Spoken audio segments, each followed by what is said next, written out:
ನಮಸ್ತೆ. ಸಮಮಿತಿಯ ಪರಿಚಯ. ಸಮಮಿತಿಯ ರೇಖೆಯ ಅರ್ಥ ಮತ್ತು ದೈನಂದಿನ ಜೀವನದಲ್ಲಿ ಸಮಮಿತಿಯ ವಸ್ತುಗಳನ್ನು ಗುರುತಿಸುವುದು. ಭ್ರಮಣ ಸಮಮಿತಿಯ ಅರ್ಥ, ಭ್ರಮಣ ಸಮಮಿತಿಯ ಕ್ರಮ, ಕೋನದ ಬಗ್ಗೆ ತಿಳಿಯುವುದು. ರೇಖೀಯ ಸಮಮಿತಿಯ ಅರ್ಥ, ಅಡ್ಡ ಸಮಮಿತಿ, ಲಂಬ ಸಮಮಿತಿ, ಓರೆ ಸಮಮಿತಿಯ ಅರ್ಥವನ್ನು ತಿಳಿಯುವುದು. NCERTಯ ಉದ್ದೇಶಗಳು ಸಮಮಿತಿಯ ರೇಖೆಯ ಅರ್ಥ ಮತ್ತು ದೈನಂದಿನ ಜೀವನದಲ್ಲಿ ಸಮಮಿತಿಯ ವಸ್ತುಗಳನ್ನು ಗುರುತಿಸುವುದು ಹಾಗೂ ಅಡ್ಡ ಸಮಮಿತಿ, ಲಂಬ ಸಮಮಿತಿ, ರೇಖಾ ಸಮಮಿತಿಯ ಅರ್ಥವನ್ನು ತಿಳಿಯುವುದು. ಭ್ರಮಣ ಸಮಮಿತಿಯ ಅರ್ಥವನ್ನು ತಿಳಿಯುವುದು. ಭ್ರಮಣ ಸಮಮಿತಿಯ ಕ್ರಮ, ಭ್ರಮಣ ಸಮಮಿತಿಯ ಕೋನದ ಅರ್ಥವನ್ನು ಅರಿಯುವುದು.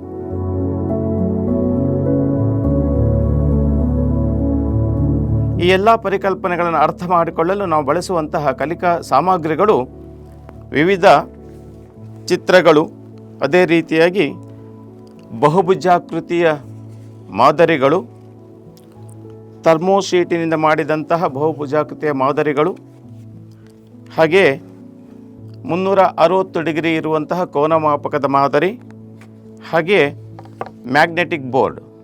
ಈ ಎಲ್ಲ ಮಾದರಿಗಳನ್ನು ಉಪಯೋಗಿಸಿಕೊಂಡು ಈ ಎಲ್ಲ ಪರಿಕಲ್ಪನೆಗಳನ್ನು ತಿಳಿಯುವ.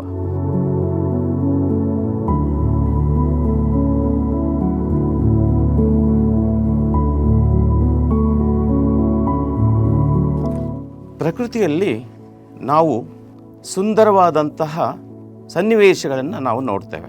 ನೈಸರ್ಗಿಕವಾಗಿ ಕಂಡುಬರುವಂತಹ ಹೂವುಗಳು, ಪ್ರಾಣಿಗಳು, ಪಕ್ಷಿಗಳು, ದುಂಬಿಗಳು, ಕೀಟಗಳು, ಹಾಗೆಯೇ ವಾಸ್ತುಶಿಲ್ಪದಲ್ಲಿ ಕಂಡುಬರುವಂತಹ ಕಟ್ಟಡಗಳು, ಈ ಎಲ್ಲ ವಿಷಯಗಳನ್ನು ನಾವು ನೋಡಿದಾಗ ಇವುಗಳೆಲ್ಲ ಬಹಳ ಸುಂದರವಾಗಿ ನಮಗೆ ಕಾಣಿಸ್ತದೆ. ನೋಡಿ, ಇಲ್ಲಿ ಹೂವಿನ ಚಿತ್ರಗಳಿವೆ, ಬೇರೆ ಬೇರೆ ಹೂವಿನ ಚಿತ್ರಗಳು, ದುಂಬಿಯ ಚಿತ್ರ ಇದೆ, ಚಿಟ್ಟೆಯ ಚಿತ್ರ ಇದೆ, ಹಾಗೆ ಕೀಟಗಳ ಚಿತ್ರ ಇದೆ. ಇದೊಂದು ಆಟ ಆಡುವಂಥ ಗಿರಿಗಿಟ್ಲೆ, ಇದನ್ನು ನೋಡಿದಾಗ ಕೂಡ ನಮಗೆ ಸುಂದರವಾಗಿ ಕಾಣಿಸ್ತಾ ಇದೆ.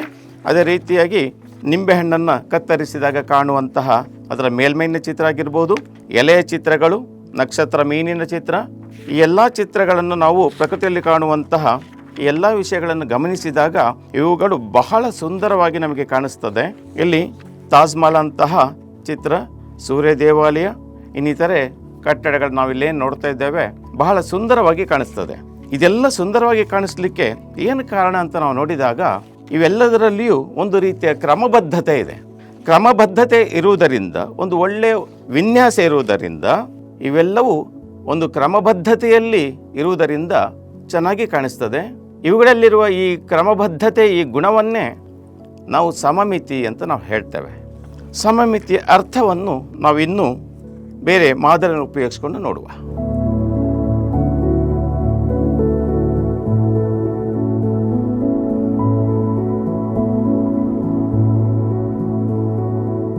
ನನ್ನ ಹತ್ತಿರ ಒಂದು ಮಾದರಿ ಇದೆ, ಬಹುಭುಜಾಕೃತಿಯ ಒಂದು ಮಾದರಿ.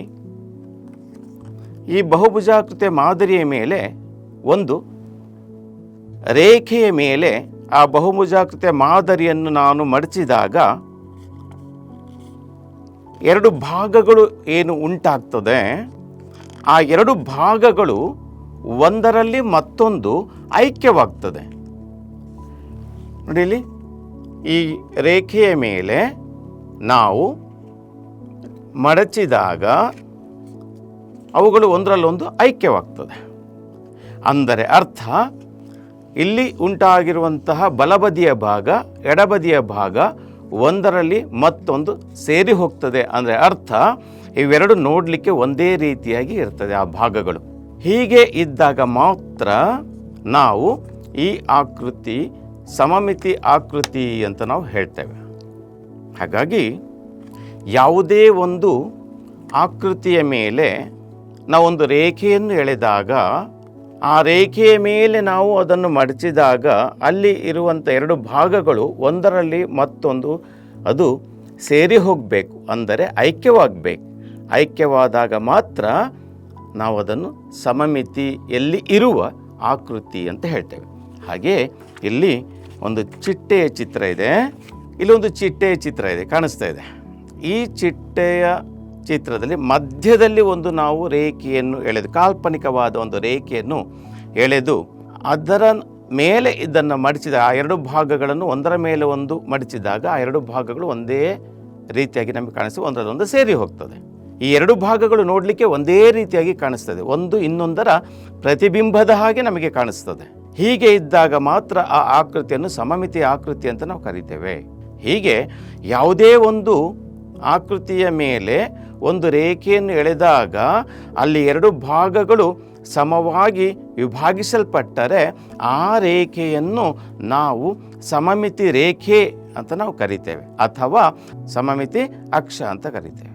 ಈಗ ಇಲ್ಲಿ ಚಿಟ್ಟೆಯಲ್ಲಿ ಈ ರೀತಿಯಾದ ಒಂದು ರೇಖೆಯನ್ನು ಎಳೆಯಲಾಗಿದೆ, ಇಲ್ಲಿ ಇನ್ನೊಂದು ಸ್ಟಾರ್ನ ಚಿತ್ರ ಇದೆ, ಇದರ ಮೇಲೆ ಒಂದು ರೇಖೆಯನ್ನು ಕೂಡ ಇಲ್ಲಿ ಎಳೆಯಲಾಗಿದೆ. ನೋಡಿದಾಗ ನಮಗೆ ಬಲಬದಿ ಮತ್ತು ಎಡಬದಿಯಲ್ಲಿರುವಂತಹ ಭಾಗಗಳು ಒಂದೇ ರೀತಿಯಾಗಿ ನಮಗೆ ಕಾಣಿಸ್ತಾ ಇದೆ. ಹಾಗಾಗಿ ಇದು ಸಹಿತ ಸಮಮಿತಿಯಲ್ಲಿರುವ ಆಕೃತಿ ಅಂತ ನಾವು ಹೇಳ್ತೇವೆ. ಇದನ್ನು ನಾವು ಸಮಮಿತಿಯ ಆ ರೇಖೆಯನ್ನು ಸಮಮಿತಿಯ ರೇಖೆ ಅಥವಾ ಸಮಮಿತಿಯ ಅಕ್ಷ ಅಂತ ನಾವು ಕರಿತೇವೆ. ಹಾಗೆ ಇಲ್ಲೊಂದು ಹೂವಿನ ಚಿತ್ರ ಇದೆ, ಇದರ ಮೇಲೆ ಸಹಿತ ಒಂದು ರೇಖೆಯನ್ನು ಎಳೆದಾಗ ಎಡಬದಿಯ ಭಾಗ ಬಲಬದಿಯ ಭಾಗ ಒಂದೇ ರೀತಿಯಾಗಿ ನಮಗೆ ಕಾಣಿಸ್ತದೆ, ಒಂದು ಇನ್ನೊಂದರ ಪ್ರತಿಬಿಂಬದ ಹಾಗೆ ನಮಗೆ ಕಾಣಿಸ್ತದೆ. ಹಾಗಾಗಿ ಈ ಮೂರು ಸಹಿತ ಇಲ್ಲಿ ಸಮಮಿತಿಯ ಆಕೃತಿಗಳಾಗಿ ನಮಗೆ ಕಾಣಿಸ್ತಾ ಇದೆ. ಈ ರೇಖೆಯನ್ನು ಸಮಮಿತಿ ಅಕ್ಷರೇಖೆ ಅಂತ ನಾವು ಕರಿತೇವೆ. ಹಾಗಾದರೆ ಎಲ್ಲ ಚಿತ್ರಗಳು ನಿಸರ್ಗದಲ್ಲಿ ಕಾಣುವಂತಹ ಎಲ್ಲವೂ ಹೀಗೆ ಇರ್ತದ ಅಂದರೆ ಇಲ್ಲ. ಕೆಲವೊಂದು ಚಿತ್ರದ ಮೇಲೆ ಅಥವಾ ಆಕೃತಿಯ ಮೇಲೆ ರೇಖೆಯನ್ನು ಎಳೆದಾಗ ಆ ಎರಡು ಭಾಗಗಳು ಸಮನಾಗಿ ನಮಗೆ ಕಾಣೋದಿಲ್ಲ. ಆದರೆ ಆ ಆಕೃತಿಯನ್ನು ನಾವು ಒಂದು ಬಾರಿ ತಿರುಗಿಸಿದಾಗ ಒಂದು ಪೂರ್ಣ ಸುತ್ತಿನ ನಂತರ ಅದು ತನ್ನ ಮೂಲ ನೋಟವನ್ನು ಅದು ಪಡ್ಕೊಳ್ತದೆ. ಹೀಗೆ ಇಲ್ಲಿ ಒಂದು ಗಿರಿಗಿಟ್ಲೆ ಇದೆ, ನೋಡಲಿಕ್ಕೆ ಅದು ಒಂದು ಕ್ರಮಬದ್ಧವಾಗಿದೆ. ಆದರೆ ಇದರ ಮೇಲೆ ಒಂದು ರೇಖೆಯನ್ನು ಎಳೆದಾಗ ಎಡಬದಿ ಮತ್ತು ಬಲಬದಿಯ ಭಾಗಗಳು ಪ್ರತಿಬಿಂಬದ ಹಾಗೆ ನಮಗೆ ಕಾಣೋದಿಲ್ಲ, ಒಂದರ ಮೇಲೆ ಒಂದಿಟ್ಟಾಗ ಅದು ಐಕ್ಯವಾಗೋದಿಲ್ಲ. ಆದರೆ ಇದನ್ನು ಒಂದು ಸುತ್ತು ತಿರುಗಿಸಿದಾಗ ಅದು ತನ್ನ ಮೂಲ ನೋಟವನ್ನು ಹೊಂದುತ್ತದೆ. ಅದು ಕೂಡ ಒಂದು ವಿಧದ ಸಮಮಿತಿಯೇ, ಅದನ್ನು ನಾವು ಭ್ರಮಣ ಸಮಮಿತಿ ಅಂತ ಕರಿತೇವೆ. ಹಾಗಾದರೆ ಸಮಮಿತಿ ಈ ರೀತಿಯಾಗಿ ಕೂಡ ಇರಬಹುದು ಅಂತ. ತಾಜ್ ಮಹಲ್ನ ಒಂದು ಇಲ್ಲಿ ಚಿತ್ರ ಇದೆ. ತಾಜ್ ಮಹಲ್ ನೋಡಲಿಕ್ಕೆ ಎಷ್ಟು ಅದ್ಭುತವಾಗಿ ನಮಗೆ ಕಾಣಿಸ್ತದೆ, ಸುಂದರವಾಗಿ ಕಾಣಿಸ್ತದೆ, ಪ್ರಪಂಚದ 7 ಅದ್ಭುತಗಳಲ್ಲಿ ಒಂದು. ಇದರಲ್ಲಿಯೂ ಸಹಿತ ನಾವು ಮಧ್ಯದಲ್ಲಿ ಒಂದು ಕಾಲ್ಪನಿಕ ರೇಖೆಯನ್ನು ನಾವು ಹಾಕಿಕೊಂಡಾಗ ಎಡಬದಿಯ ಭಾಗ ಬಲಬದಿಯ ಭಾಗ ಒಂದೇ ರೀತಿಯಾಗಿ ನಮಗೆ ಕಾಣಿಸ್ತದೆ. ಇವೆಲ್ಲವೂ ಅಷ್ಟೇ, ತಾಜ್ ಮಹಲ್ ಅಷ್ಟೇ ಅಲ್ಲ, ಇಲ್ಲಿರುವಂತಹ ಬೇರೆ ಬೇರೆ ಚಿತ್ರಗಳು ಕಟ್ಟಡಗಳು ಸಹಿತ ಅದು ಸಮಮಿತಿ ಆಕಾರವನ್ನು ಹೊಂದಿರುವಂತಹ ಆಕೃತಿಗಳು ಆಗಿವೆ. ಸಮಮಿತಿ ಅಂದರೆ ಏನು, ಸಮಮಿತಿ ಅಕ್ಷರೇಖೆ ಅಂದರೆ ಏನಂತ ನಾವು ತಿಳ್ಕೊಂಡಿದ್ದೇವೆ. ಸಮಮಿತಿಯಲ್ಲಿ ಅಡ್ಡ ಸಮಮಿತಿ, ಲಂಬ ಸಮಮಿತಿ ಮತ್ತು ಓರೆ ಸಮಮಿತಿ ಅಂತ ಹೇಳಿದ್ದೆ. ಹಾಗಾದರೆ ಅಡ್ಡ ಸಮಮಿತಿ ಅಂದರೆ ಏನು, ಓರೆ ಸಮಮಿತಿ ಅಂದರೆ ಏನು, ಲಂಬ ಸಮಮಿತಿ ಅಂದರೆ ಏನು, ಅದನ್ನೊಮ್ಮೆ ನಾವು ತಿಳಿದುಕೊಳ್ಳುವ. ಇಲ್ಲೊಂದು ಆಯತಾಕಾರ ಇದೆ. ಈ ಆಯತಾಕಾರದ ಮಧ್ಯದಲ್ಲಿ ನೇರವಾಗಿ ಲಂಬವಾಗಿ ಒಂದು ರೇಖೆಯನ್ನು ಎಳೆದು ಆ ರೇಖೆಯ ಮೇಲೆ ಈ ಆಯತವನ್ನು ಮಡಚಿದಾಗ ನೋಡಿ, 2 ಭಾಗಗಳು, ಇಲ್ಲಿ 2 ಭಾಗಗಳು ಇದೆ. ಈ 2 ಭಾಗಗಳು ಏನಾಗಿದೆ, ಒಂದರಲ್ಲೊಂದು ಐಕ್ಯವಾಗಿದೆ ಲಂಬವಾಗಿ ಎಳೆದಾಗ. ಹಾಗಾಗಿ ಆಯತದಲ್ಲಿ ನಾವು ಲಂಬ ಸಮಮಿತಿ ರೇಖೆಯನ್ನು ಎಳೆಯಬಹುದು. ಇದು ಲಂಬ ಸಮಮಿತಿ, ಇದಕ್ಕೆ ನಾವು ಲಂಬ ಸಮಮಿತಿ ಅಂತ ಹೇಳ್ತೇವೆ.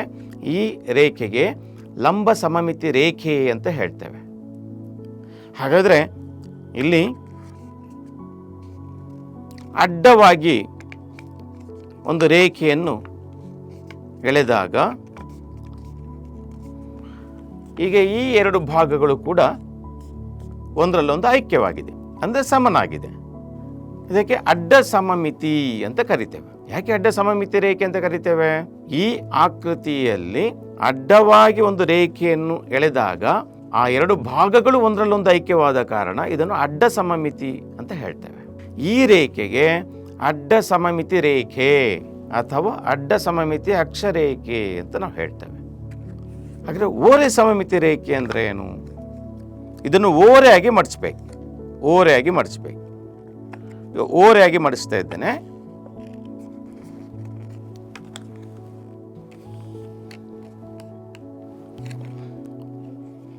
ಓರೆ ಅಂದರೆ ಅರ್ಥ. ಒಮ್ಮೆ ಬಿಡಿಸಿ ನೋಡುವ. ಆಯತದಲ್ಲಿನ ಅಭಿಮುಖ ಶೃಂಗಗಳನ್ನು ಸೇರಿಸುವಂತಹ ರೇಖೆಯನ್ನು ಎಳೆದಿದ್ದಾನೆ. ಇದಕ್ಕೆ ಕರ್ಣ ಅಂತ ನಾವು ಕರಿತೇವೆ. ಹಾಗಾಗಿ ಕರ್ಣೀಯ ರೇಖೆ ಅಂತ ಕೂಡ ನಾವು ಕರಿಬಹುದು. ಓಕೆ, ಇಲ್ಲಿ ಅಭಿಮುಖ ಶೃಂಗಗಳನ್ನು ಸೇರಿಸಿ ಒಂದು ರೇಖೆಯನ್ನು ಎಳೆದಿದ್ದಾನೆ. ಈಗ 2 ಭಾಗಗಳು ಉಂಟಾಗಿದೆ. ಆಯತ 2 ಭಾಗವಾಗಿದೆ. ಆದರೆ ಈ ಭಾಗಗಳು ಒಂದರಲ್ಲೊಂದು ಐಕ್ಯವಾಗಿದೆಯಾ? ಇಲ್ಲ. ನಮಗೀಗ ಇದು ಬೇರೆ ಬೇರೆಯಾಗಿ ಕಾಣಿಸ್ತಾ ಇದೆ. ಇಲ್ಲೊಂದು ಭಾಗ, ಇದೊಂದು ಭಾಗ, ಒಂದರಲ್ಲೊಂದು ಸೇರಿ ಹೋಗಲಿಲ್ಲ. 2 ಭಾಗಗಳನ್ನು ನಾವು ಸ್ಪಷ್ಟವಾಗಿ ಗುರುತಿಸಲಿಕ್ಕೆ ಸಾಧ್ಯ ಇದೆ. ಹಾಗಾದರೆ ಈ ಆಯತವು ಓರೆ ಸಮಮಿತಿಯನ್ನು ಹೊಂದಿಲ್ಲ ಅಂತ ಹೇಳ್ತೇವೆ. ಕೇವಲ ಇದು ಅಡ್ಡ ಸಮಮಿತಿಯ ರೇಖೆಯನ್ನು ಎಳೆದಾಗ ಮಾತ್ರ 2 ಭಾಗಗಳು ಐಕ್ಯವಾಗ್ತಾ ಇದೆ. ಅಡ್ಡ ಸಮಮಿತಿಯನ್ನು ಹೊಂದಿದೆ, ಹಾಗೆ ಲಂಬ ಸಮಮಿತಿಯನ್ನು ಹೊಂದಿದೆ. ಇದು ಒಂದು ವರ್ಗ. ವರ್ಗದಲ್ಲಿ ಅಡ್ಡ ರೇಖೆಯನ್ನು ಎಳೆಯಲಾಗಿದೆ. ಆ ಅಡ್ಡ ರೇಖೆಯ ಮೇಲೆ ಮಡಚಿದಾಗ 2 ಭಾಗಗಳು ಏನಾಗಿದೆ? ಸಮನಾಗಿದೆ. ಹಾಗಾದರೆ ಇದು ಅಡ್ಡ ಸಮಮಿತಿಯನ್ನು ಹೊಂದಿದೆ. ಇದಕ್ಕೆ ಅಡ್ಡ ಸಮಮಿತಿ ರೇಖೆ ಅಂತ ಹೇಳ್ತೇವೆ. ಈಗ ಇದೇ ಚೌಕದಲ್ಲಿ ನಾವು ಲಂಬವಾಗಿ ಅಂದರೆ ನೇರವಾಗಿರುವಂಥ ಒಂದು ರೇಖೆ, ಈ ನೇರವಾಗಿರುವ ರೇಖೆಯ ಮೇಲೆ ಮಡಚುವ. ಇಲ್ಲಿ 2 ಭಾಗಗಳೇನಾಗಿದೆ? ಇಲ್ಲಿ 2 ಭಾಗಗಳು ಕೂಡ ಏನಾಗಿದೆ? ಸಮನಾಗಿದೆ. ಈ ಭಾಗ ಸಮನಾಗಿದೆ. ಯಾಕೆ? ಒಂದರಲ್ಲೊಂದು ಐಕ್ಯವಾಗಿದೆ. ಹಾಗಾಗಿ ವರ್ಗಾಕೃತಿ ಇದು ಲಂಬ ಸಮಮಿತಿಯನ್ನು ಹೊಂದಿದೆ. ಇದು ಲಂಬ ಸಮಮಿತಿ ರೇಖೆ.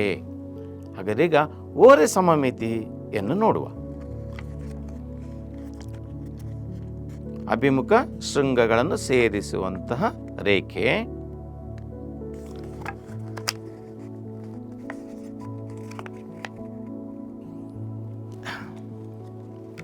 ಇಲ್ಲಿ ಕಾಣಿಸ್ತದೆ ನಾವಿಲ್ಲಿ ಇದು ವರ್ಗಾಕೃತಿ. ಇದಕ್ಕೆ ಓರೆಯಾಗಿ ಒಂದು ರೇಖೆಯನ್ನು ಎಳೆಯಲಾಗಿದೆ.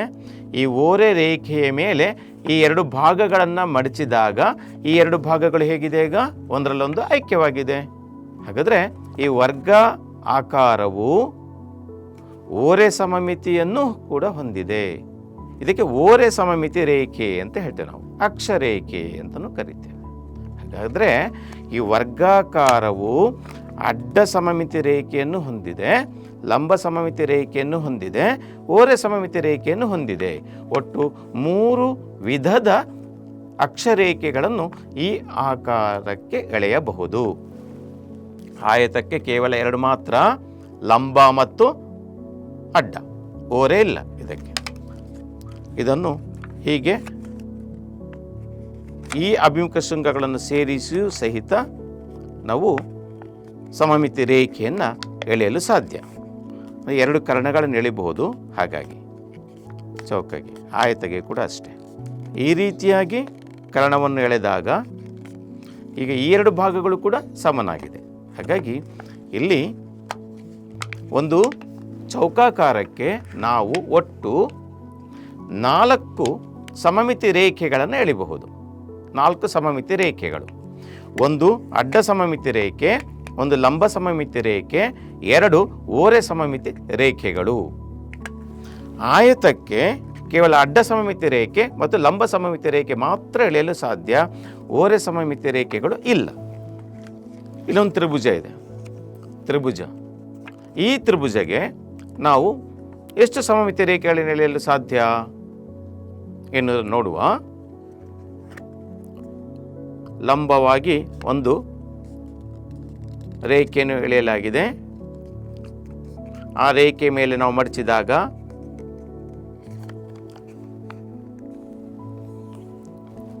ಎರಡು ಭಾಗಗಳೇನಾಗಿದೆ? ಸಮನಾಗಿದೆ, ಒಂದಕ್ಕೊಂದು ಐಕ್ಯವಾಗಿದೆ. ಅಂದರೆ ಈ ಒಂದು ತ್ರಿಭುಜಗೆ ಒಂದು ಲಂಬ ಸಮಮಿತಿ ರೇಖೆ ಇದೆ. ಈಗ ಓರೆಯಾಗಿ ಇದನ್ನು ಒಂದು ರೇಖೆಯನ್ನು ಎಳೆಯಲಾಗಿದೆ. ಇದರ ಮೇಲೆ ಅದೇ ತ್ರಿಭುಜವನ್ನು ಮಡಚಿ ನೋಡುವ. ಎರಡು ಒಂದರಲ್ಲೊಂದು ಐಕ್ಯವಾಗಲಿಲ್ಲ. ಹಾಗಾಗಿ ಇದು ಓರೆ ಸಮಮಿತಿ ರೇಖೆಯನ್ನು ಹೊಂದಿಲ್ಲ. ಇನ್ನೊಂದು ಓರೆ ರೇಖೆಯನ್ನು ಎಳೆಯಲಾಗಿದೆ. ಏಕೆ? 3 ಬಾಹುಗಳಿವೆ. ಹಾಗಾಗಿ 3 ರೇಖೆಗಳನ್ನು ಎಳೆಯಲು ಸಾಧ್ಯ. ಆದರೆ 3 ಸಂದರ್ಭದಲ್ಲಿ ಅದು ಸಮಮಿತಿಯನ್ನು ಹೊಂದಿದೆಯೇ ಎನ್ನುವುದನ್ನು ನಾವು ನೋಡಬೇಕಾಗಿದೆ. ಇನ್ನೊಂದು ಓರೆ ರೇಖೆಯ ಮೇಲೆ ಅದನ್ನು ಹೀಗೆ ಮಡಚಿದಾಗ ಭಾಗಗಳು ಸಮನಾಗಿದೆಯಾ? ಇಲ್ಲ, ಬೇರೆ ಬೇರೆಯಾಗಿ ನಮಗೆ ಕಾಣಿಸ್ತದೆ. ಹಾಗಾಗಿ ಈ ಒಂದು ತ್ರಿಭುಜಕ್ಕೆ ಕೇವಲ ಒಂದು ಸಮಮಿತಿ ರೇಖೆಯನ್ನು ಮಾತ್ರ ಎಳೆಯಲು ಸಾಧ್ಯ, ಅದು ಲಂಬ ಸಮಮಿತಿ ರೇಖೆ. ಹಾಗಾದರೆ ಇದು ಯಾವ ತ್ರಿಭುಜ ಅಂತ ನಾವು ನೋಡಿದಾಗ ಈ ತ್ರಿಭುಜವು ಸಮದ್ವಿಬಾಹು ತ್ರಿಭುಜ. ಈ ಬಾಹುವಿನ ಅಳತೆ ಈ ಬಾಹುವಿನ ಅಳತೆ ಅದು ಒಂದೇ ಸಮನಾಗಿದೆ. ಸಮದ್ವಿಬಾಹು ತ್ರಿಭುಜಗೆ ಕೇವಲ ಒಂದೇ ಒಂದು ಸಮಮಿತಿ ರೇಖೆಯನ್ನು ಮಾತ್ರ ಎಳೆಯಲು ಸಾಧ್ಯ, ಅದು ಲಂಬ ಸಮಮಿತಿ ರೇಖೆ. ಇದು ಇನ್ನೊಂದು ತ್ರಿಭುಜ, ಇದಕ್ಕೆ ಲಂಬ ರೇಖೆಯನ್ನು ಎಳೆಯಲಾಗಿದೆ. ಆ ಲಂಬ ರೇಖೆಯ ಮೇಲೆ ಈ ತ್ರಿಭುಜವನ್ನು ನಾವು ಮಡಚುವ, ಎರಡು ಭಾಗಗಳು ಒಂದರಲ್ಲೊಂದು ಐಕ್ಯವಾಗಿದೆ, ಹಾಗಾಗಿ ಲಂಬ ಸಮಮಿತಿ ರೇಖೆಯನ್ನು ಹೊಂದಿದೆ ಅಲ್ವಾ. ಓರೆ ರೇಖೆಯನ್ನು ಎಳೆಯಲಾಗಿದೆ ಇನ್ನೊಂದು ಬಾಹುವಿಗೆ. ಈಗ ಈ ಎರಡು ಭಾಗಗಳು ಏನಾಗಿದೆ? ಸಮನಾಗಿದೆ. ಹಾಗೆ ಇನ್ನೊಂದು ರೇಖೆಯನ್ನು ಎಳೆಯಲಾಗಿದೆ ಅಲ್ಲಿ. ಈ ರೇಖೆಯ ಮೇಲೆ ಮಡಚಿದಾಗಲೂ ಕೂಡ ಅಲ್ಲಿ ಎರಡು ಭಾಗಗಳು ಏನಾಗಿದೆ, ಆ ಎರಡು ಭಾಗಗಳು ಒಂದರಲ್ಲೊಂದು ಸೇರಿ ಹೋಗ್ತದೆ. ಅಂದರೆ ಮೂರೂ ಸಂದರ್ಭದಲ್ಲಿಯೂ ಹೀಗೆ ಮಡಚಿದಾಗಲೂ ಸಮಮಿತಿಯನ್ನು ಹೊಂದಿದೆ, ಈ ರೀತಿಯಾಗಿ ಮಡಚಿದಾಗಲೂ ಸಮಮಿತಿಯನ್ನು ಹೊಂದಿದೆ, ಈ ರೀತಿಯಾಗಿ ಮಡಚಿದಾಗಲೂ ಅದು ಸಮಮಿತಿಯನ್ನು ಹೊಂದಿದೆ. ಹಾಗಾದರೆ ಈ ತ್ರಿಭುಜವು ಮೂರು ಸಮಮಿತಿ ರೇಖೆಯನ್ನು ಹೊಂದಿದೆ. ಹಾಗಾದರೆ ಇದು ಯಾವ ತ್ರಿಭುಜ ಅಂತ ನಾವು ನೋಡಿದಾಗ ನೋಡಿ, ಈ ಬಾಹುವಿನ ಉದ್ದ ಈ ಬಾಹುವಿನ ಉದ್ದಕ್ಕೆ ಸಮನಾಗಿದೆ. ಹಾಗೆ ಹೀಗೆ ಮಡಿಸಿದರೆ ಈ ಬಾಹುವಿನ ಉದ್ದ ಈ ಬಾಹುವಿನ ಉದ್ದಕ್ಕೆ ಸಮನಾಗಿದೆ. ಹಾಗೆ ನೋಡ್ತಾ ಹೋದರೆ ಈ ಮೂರೂ ಬಾಹುಗಳ ಉದ್ದದ ಅಳತೆ ಒಂದೇ ಸಮನಾಗಿದೆ. ಹಾಗಾಗಿ ಇದು ಸಮಬಾಹು ತ್ರಿಭುಜ. ಹೀಗೆ ಸಮಬಾಹು ತ್ರಿಭುಜದಲ್ಲಿ ಮೂರು ಸಮಮಿತಿ ರೇಖೆಗಳನ್ನು ಎಳೆಯಲು ಸಾಧ್ಯ ಅಂತ ಹೇಳ್ತೇವೆ. ಇದು ಸಮಾಂತರ ಚತುರ್ಭುಜ. ಸಮಾಂತರ ಚತುರ್ಭುಜ ಸಮಾಂತರ ಚತುರ್ಭುಜಕ್ಕೆ ನೇರವಾಗಿ ಒಂದು ರೇಖೆಯನ್ನು ಎಳೆಯಲಾಗಿದೆ. ಆ ನೇರವಾದ ರೇಖೆಯ ಮೇಲೆ ನಾವು ಅದನ್ನು ಹೀಗೆ ಮಡಚಿದಾಗ ಎರಡು ಭಾಗಗಳು ಹೇಗಿದೆ? ಐಕ್ಯವಾಗಿದೆಯಾ? ಇಲ್ಲ, ಬೇರೆ ಬೇರೆಯಾಗಿ ನಮಗೆ ಕಾಣಿಸ್ತಾ ಇದೆ. ಹಾಗಾದರೆ ನೇರವಾಗಿ ಒಂದು ರೇಖೆಯನ್ನು ಎಳೆದು ಮಡಚಿದಾಗ ಸಮಮಿತಿ ಆಕೃತಿ ಆಗಲಿಲ್ಲ. ಅಡ್ಡವಾಗಿ ರೇಖೆಯನ್ನು ಎಳೆದು ಮಡಚಿ ನೋಡುವ. ಅಡ್ಡವಾಗಿ ರೇಖೆಯನ್ನು ಎಳೆದು ಮಡಚಿದಾಗ ಅಲ್ಲಿ ಎರಡು ಭಾಗಗಳು ಸಮನಾಗಿದೆಯಾ? ಇಲ್ಲ, ಎರಡು ಒಂದರಲ್ಲೊಂದು ಐಕ್ಯವಾಗಲಿಲ್ಲ. ಹಾಗಾಗಿ ಅಡ್ಡ ಸಮಮಿತಿಯನ್ನು ಹೊಂದಿಲ್ಲ. ಇದು ಓರೆಯಾಗಿ ಮಡಚಿ ನೋಡುವ. ಓರೆಯಾಗಿ ಮಡಚಿದಾಗ ಕೂಡ ಆ ಎರಡು ಭಾಗಗಳು ಸಮನಾಗಿದೆಯಾ? ಸಮನಾಗಿಲ್ಲ. ಇನ್ನೊಂದು ರೀತಿಯ ಸಾಧ್ಯತೆ ಇದೆ ಓರೆಯಾಗಿ ಮಡಚಲಿಕ್ಕೆ. ಈ ರೀತಿಯಾಗಿ ಮಡಚಿ ನೋಡುವ. ಹೀಗೆ ಮಡಚಿದಾಗ ಕೂಡ ಅಲ್ಲಿ ಉಂಟಾಗುವಂಥ ಎರಡು ಭಾಗಗಳು ಒಂದಕ್ಕೊಂದು ಸಮನಾಗಿ ಇಲ್ಲ, ಬೇರೆ ಬೇರೆಯಾಗಿ ನಮಗೆ ಕಾಣಿಸ್ತದೆ. ಹಾಗಾದರೆ ಇದು ಸಮಾಂತರ ಚತುರ್ಭುಜ. ಇದು ಯಾವುದೇ ಸಮಮಿತಿ ರೇಖೆಯನ್ನು ಹೊಂದಿಲ್ಲ, ಅಂದರೆ ಇದು ಸಮಮಿತಿ ಆಕೃತಿ ಅಲ್ಲ. ಸಮಾಂತರ ಚತುರ್ಭುಜವು ಯಾವುದೇ ಸಮಮಿತಿ ರೇಖೆಯನ್ನು ಹೊಂದಿಲ್ಲ. ಸಮಮಿತಿ ರೇಖೆಗಳ ಸಂಖ್ಯೆ 0. ಇದು ವಜ್ರಾಕೃತಿ. ವಜ್ರಾಕೃತಿಯಲ್ಲಿ ಈಗ ನಾವು ಹೀಗೆ ನೇರವಾಗಿ ಮಡಚುವ. ನೇರವಾಗಿ ಮಡಚಿ ಎರಡು ಭಾಗ ಸಮನಾಗಿದೆಯಾ? ಇಲ್ಲ. ಅಡ್ಡವಾಗಿ ಮಡಚಿ ನೋಡುವ. ಸಮನಾಗಿದೆಯಾ? ಇಲ್ವಾ? ಈಗ ಓರೆಯಾಗಿ ಮಡಚಿ ನೋಡುವ.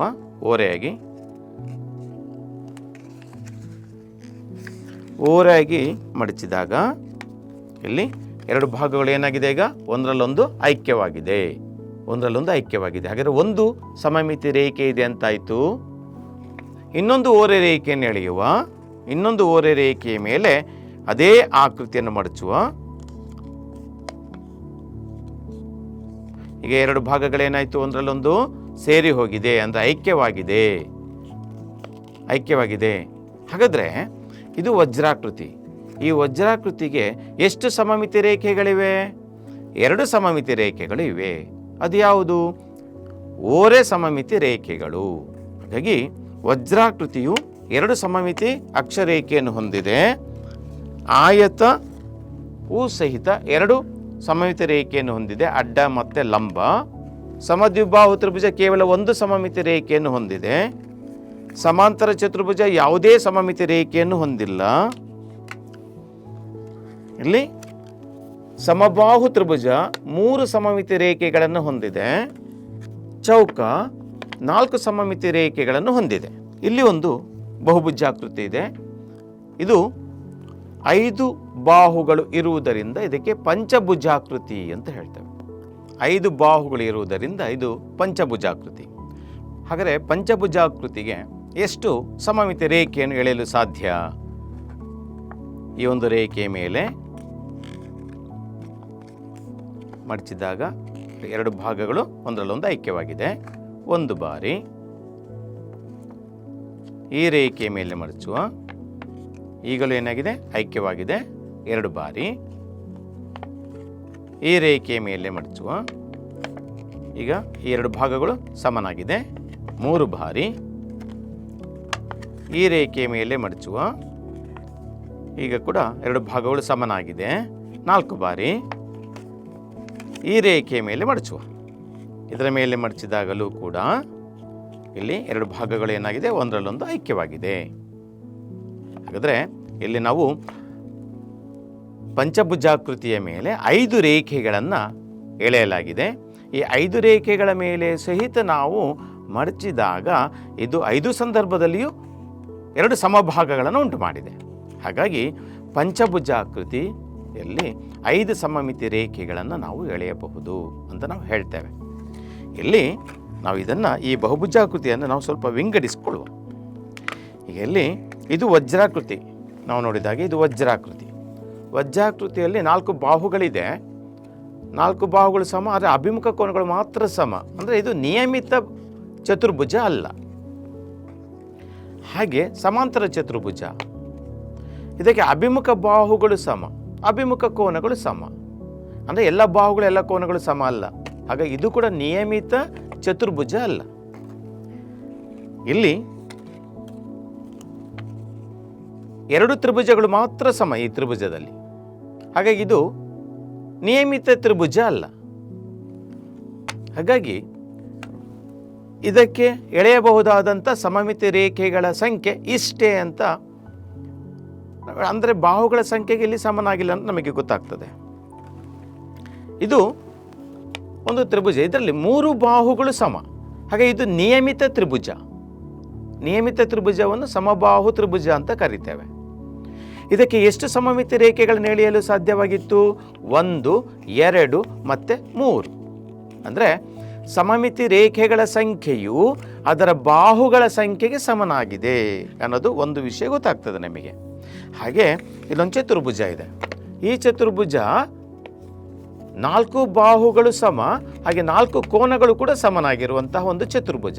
ಅಂದರೆ ಇದು ನಿಯಮಿತ ಚತುರ್ಭುಜ. ಈ ನಿಯಮಿತ ಚತುರ್ಭುಜವನ್ನು ನಾವು ಚೌಕ ಅಥವಾ ವರ್ಗ ಅಂತ ಕರಿತೇವೆ. ಇದಕ್ಕೆ ಎಷ್ಟು ಸಮಮಿತಿ ರೇಖೆ ಎಳೆಯಲು ಸಾಧ್ಯವಾಗಿತ್ತು?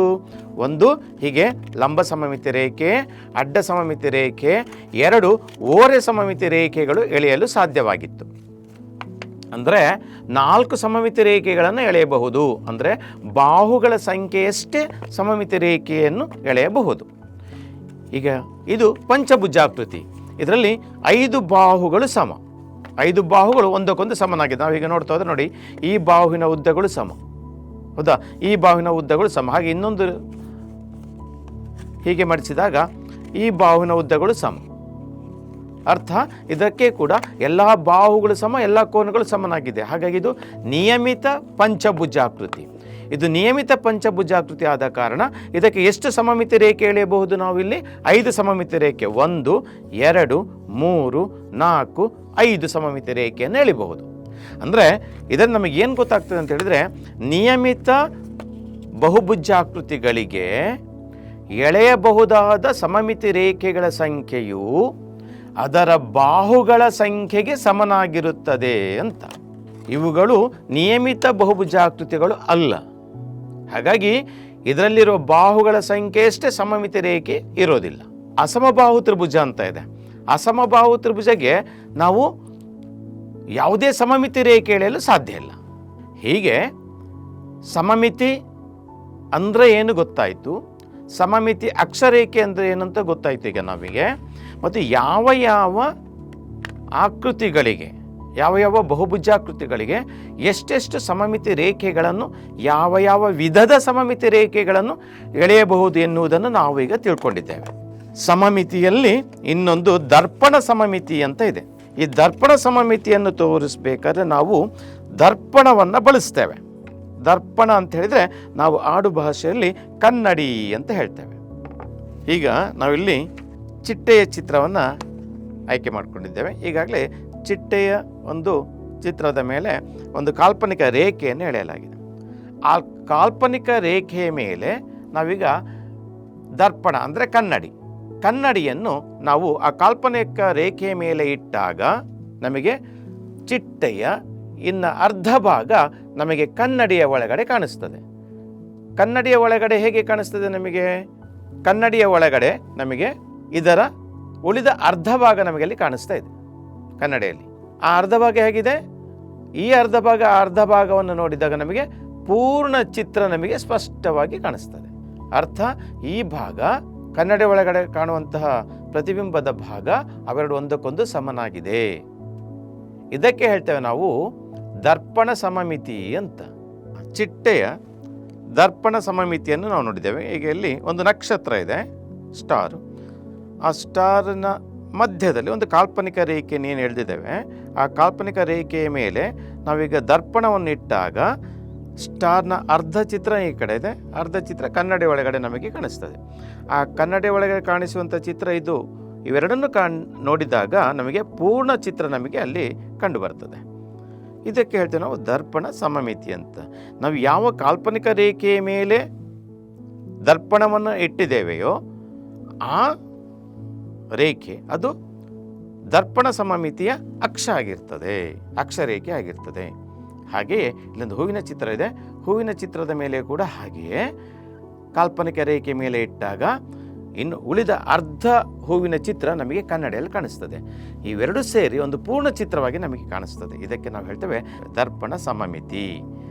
ಹೀಗೆ ಅಕ್ಷರಗಳಲ್ಲಿಯೂ ಸಹಿತ, ಇಂಗ್ಲೀಷ್ ವರ್ಣಮಾಲೆ ಅಕ್ಷರಗಳಲ್ಲಿಯೂ ಸಹಿತ ನಾವು ದರ್ಪಣ ಸಮಮಿತಿಯನ್ನು ನಾವು ನೋಡಬಹುದು.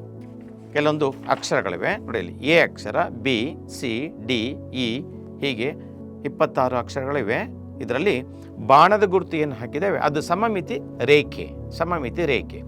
ಎ ಅಕ್ಷರಕ್ಕೆ ಒಂದು ಸಮಮಿತಿ ರೇಖೆ, ಬಿ ಅಕ್ಷರಕ್ಕೆ ಒಂದು ಅಡ್ಡ ಸಮಮಿತಿ ರೇಖೆ, ಸಿ ಅಕ್ಷರಕ್ಕೆ ಒಂದು ಅಡ್ಡ ಸಮಮಿತಿ ರೇಖೆ, ಡಿ ಅಕ್ಷರ ಕೂಡ ಒಂದು ಅಡ್ಡ ಸಮಮಿತಿ ರೇಖೆ, ಈ ಅಕ್ಷರಕ್ಕೆ ಒಂದು ಅಡ್ಡ ಸಮಮಿತಿ ರೇಖೆ, ಎಫ್ ಮತ್ತು ಜಿಗೆ ಎಳೆಯಲು ಅಸಾಧ್ಯ. ಹೆಚ್ ಅಕ್ಷರಕ್ಕೆ 2 ಸಮಮಿತಿ ರೇಖೆ, ಒಂದು ಅಡ್ಡ ಮತ್ತು ಇನ್ನೊಂದು ಲಂಬ. ಅದೇ ರೀತಿ ಐ ಅಕ್ಷರಕ್ಕೆ ಕೂಡ 2 ಸಮಮಿತಿ ರೇಖೆಗಳನ್ನು ಎಳೆಯಬಹುದು. ಇದೇ ರೀತಿಯಾಗಿ ಕೆಲವು ಅಕ್ಷರಗಳಿಗೆ 1 ಸಮಮಿತಿ ರೇಖೆ, ಕೆಲವು ಅಕ್ಷರಗಳಿಗೆ 2 ಸಮಮಿತಿ ರೇಖೆಗಳನ್ನು ಎಳೆಯಬಹುದು. ಅದೇ ರೀತಿಯಾಗಿ 2 ದರ್ಪಣ ಸಮಮಿತಿ ರೇಖೆಗಳನ್ನು ಎಳೆಯಬಹುದು. ಆದರೆ ಓ ಅಕ್ಷರಕ್ಕೆ ಈಗ ಬರೆಯುವಂಥ ಓ ಅಕ್ಷರಕ್ಕೆ ನಾವು ಕೇವಲ ಅಡ್ಡ ಮತ್ತು ಲಂಬವನ್ನು ಎಳೆಯಬಹುದು. 0 ಏನು ಬರಿತೇವೆ, 0, ಆ 0ಗೆ ಅನೇಕ ರೀತಿಯಲ್ಲಿ ನಾವು ಸಮಮಿತಿ ರೇಖೆಯನ್ನು ಎಳೆಯಲು ಸಾಧ್ಯ ಆಗ್ತದೆ. ಪ್ರತಿಫಲನ ಸಮಮಿತಿ ಅಂತ ಇದೆ ಇನ್ನೊಂದು. ಪ್ರತಿಫಲನ ಸಮಮಿತಿ ಅಂತ ಹೇಳಿದರೆ ನಾವು ಒಂದು ಆಕೃತಿಯ ಮುಂದೆ, ಅದರ ಮೇಲೆ ಅಲ್ಲ, ಅದರ ಮುಂದೆ ನಾವು ದರ್ಪಣವನ್ನು ಇಟ್ಟಾಗ ಅದನ್ನೇ ಹೋಲುವಂತಹ ಇನ್ನೊಂದು ಆಕೃತಿ ನಮಗೆ ಕನ್ನಡಿಯಲ್ಲಿ ಕಾಣಿಸ್ತದೆ. ಇದಕ್ಕೆ ಪ್ರತಿಫಲನ ಸಮಮಿತಿ ಅಂತ ನಾವು ಹೇಳ್ತೇವೆ. ಇಲ್ಲಿ ಯಾವ ಭಾಗಗಳು ಎಲ್ಲೆಲ್ಲಿ ಇದೆಯೋ ಅದೇ ರೀತಿಯಾಗಿ ನಮಗೆ ಕನ್ನಡಿಯಲ್ಲಿ ಕಾಣಿಸ್ತದೆ. ಹಾಗೆ ಇಲ್ಲಿ ನಕ್ಷತ್ರವನ್ನು ನೋಡಿದಾಗ ಕೂಡ ಹಾಗೆ ನಮಗೆ ಕಾಣಿಸ್ತದೆ. ನಕ್ಷತ್ರದ ಮೇಲೆ ಇಡುವಂಥದ್ದು, ನಕ್ಷತ್ರದ ಬದಿಯಲ್ಲಿಡುವಂಥದ್ದು.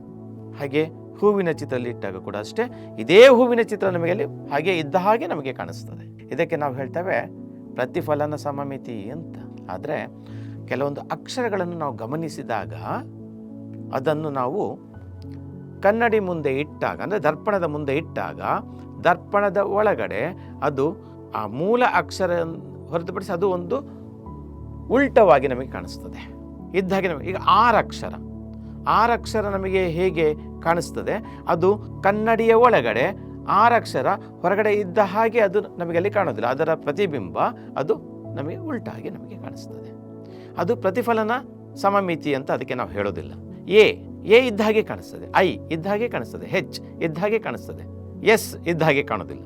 ಎನ್ ಅಕ್ಷರ ಅದು ಇದ್ದ ಹಾಗೆ ಕಾಣೋದಿಲ್ಲ ನಮಗೆ, ಅದು ತಲೆ ಕೆಳಗಾಗಿ ನಮಗೆ ಕಾಣಿಸ್ತದೆ ಎನ್ ಅಕ್ಷರ ಅಲ್ವಾ. ಹಾಗಾಗಿ ಇಂಗ್ಲಿಷ್ ವರ್ಣಮಾಲೆಯಲ್ಲಿನ ಕೆಲವು ಅಕ್ಷರಗಳು ಪ್ರತಿಫಲನ ಸಮಮಿತಿಯನ್ನು ಹೊಂದಿರುತ್ತದೆ, ಕೆಲವು ಅಕ್ಷರಗಳು ಪ್ರತಿಫಲನ ಸಮಮಿತಿಯನ್ನು ಹೊಂದಿರುವುದಿಲ್ಲ. ಹಾಗಾಗಿ ಕುತೂಹಲಕಾರಿಯಾಗಿ ಮಕ್ಕಳಿಗೆ ಒಂದು ಚಟುವಟಿಕೆಯನ್ನು ನಾವು ನೀಡ್ಬೋದು. ಈ ಸಂದರ್ಭದಲ್ಲಿ ನಿಮ್ಮ ಹೆಸರಿನ ಅಕ್ಷರಗಳು ಕನ್ನಡಿಯಲ್ಲಿ ನೋಡಿದಾಗ ಹೇಗೆ ಕಾಣಿಸ್ತದೆ ಅದನ್ನು ಹಾಗೆ ಬರ್ಕೊಂಡು ಬನ್ನಿ ಅಂತ. ಇದರ ಅನ್ವಯವನ್ನು ನಾವು ಮಕ್ಕಳಿಗೆ ಸುಲಭದಲ್ಲಿ ತಿಳಿಸಬಹುದು. ಆ್ಯಂಬುಲೆನ್ಸ್ ವಾಹನದಲ್ಲಿ ಆ್ಯಂಬುಲೆನ್ಸ್ ಅಂಥೇಳಿ ನೇರವಾಗಿ ಬರೆದಿರೋದಿಲ್ಲ, ಕೆಲವೊಂದು ಅಕ್ಷರಗಳು ಅಲ್ಲಿ ಉಲ್ಟವಾಗಿ ರಿವರ್ಸ್ ಆಗಿ ಬರೆದಿರ್ತಾರೆ. ಯಾಕೆ? ವಾಹನ ಸವಾರ ಮುಂದೆ ಹೋಗ್ತಾ ಇರೋರು ಹಿಂದೆ ವಾಹನವನ್ನು ನೋಡುವುದು ಅವರು ಕನ್ನಡಿಯಲ್ಲಿ, ಆಗ ಕನ್ನಡಿಯಲ್ಲಿ ಕಾಣುವಾಗ ಅವರಿಗೆ ಸರಿಯಾಗಿ ಕಾಣಬೇಕು. ಅದಕ್ಕೋಸ್ಕರ ವಾಹನದ ಮೇಲ್ಗಡೆ ಆ್ಯಂಬುಲೆನ್ಸನ್ನು ಅವರು ಕೆಲವೊಂದು ಅಕ್ಷರಗಳು ಅದರಲ್ಲಿ ಎ ಇದ್ದಾಗೆ ಇರ್ತದೆ, ಎಮ್ ಇದ್ದಾಗೆ ಇರ್ತದೆ, ಬಿ ಆ ರೀತಿ ಕೆಲವು ಅಕ್ಷರಗಳು ಅಲ್ಲಿ ಉಲ್ಟವಾಗಿ ಬರೆದಿರ್ತಾರೆ. ಯಾಕೆ? ಕನ್ನಡಿಯಲ್ಲಿ ಸರಿ ಕಾಣಬೇಕು ಅಂಥೇಳಿ. ಅಂದರೆ ಈ ಪ್ರತಿಫಲನ ಸಮಮಿತಿಯನ್ನು ನಾವು ಇಂಥ ಕಡೆಯಲ್ಲೆಲ್ಲ ನಾವು ಬಳಸ್ತೇವೆ. ಈಗ ಸಮಮಿತಿಯಲ್ಲಿ ನಾವು ರೇಖೀಯ ಸಮಮಿತಿ ಅಂದರೆ ಏನಂತ ತಿಳ್ಕೊಂಡಿದ್ದೇವೆ. ರೇಖೀಯ ಸಮಮಿತಿ ಅಂದರೆ ಸಮಮಿತಿಯ ಮೇಲೆ, ಒಂದು ಆಕೃತಿಯ ಮೇಲೆ ಒಂದು ರೇಖೆಯನ್ನು ಎಳೆದು ಆ ರೇಖೆಯ ಮೇಲೆ ಮಡಚಿದಾಗ ಆ ಎರಡು ಭಾಗಗಳು ಸಮನಾದರೆ ಆ ಆಕೃತಿಯು ರೇಖೀಯ ಸಮಮಿತಿಯನ್ನು ಹೊಂದಿದೆ ಅಂತ ಹೇಳ್ತೇವೆ. ಒಂದು ಆಕೃತಿಯ ಮೇಲೆ ಆ ಆಕೃತಿಯಲ್ಲಿ ಒಂದು ಕಾಲ್ಪನಿಕ ರೇಖೆಯನ್ನು ಎಳೆದು ಆ ಕಾಲ್ಪನಿಕ ರೇಖೆಯ ಮೇಲೆ ದರ್ಪಣವನ್ನು ಇಟ್ಟಾಗ ಅಲ್ಲಿ ದರ್ಪಣದಲ್ಲಿ ಕಾಣುವಂತಹ ಪ್ರತಿಬಿಂಬವು ಹೊರಗಡೆ ಇರುವಂತಹ ಆಕೃತಿಗೆ ಅದು ಸಮನಾಗಿ ಕಂಡರೆ ಅದು ದರ್ಪಣ ಸಮಮಿತಿ ಅಂತ ಹೇಳ್ತೇವೆ, ಅಥವಾ ಕನ್ನಡಿ ಸಮಮಿತಿ ಅಂತ ಹೇಳ್ತೇವೆ.